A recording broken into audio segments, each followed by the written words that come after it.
MLC స్వతంత్ర అభ్యర్థిగా పోటీ చేస్తున్న యాదగిరి శేఖర్ రావు త్రుటిలో ప్రమాదాన్ని తప్పించుకున్నారు.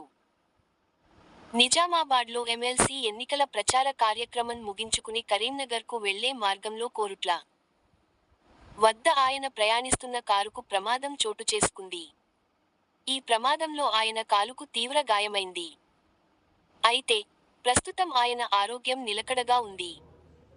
మద్దతుదారులు, అభిమానులు ఆందోళన చెందాల్సిన అవసరం లేదు.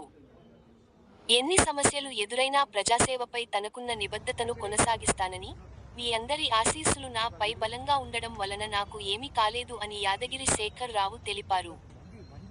ప్రచార కమిటీ. యాదగిరి శేఖర్ రావు, స్వతంత్ర అభ్యర్థి, గ్రాడ్యుయేట్ ఎమ్మెల్సీ.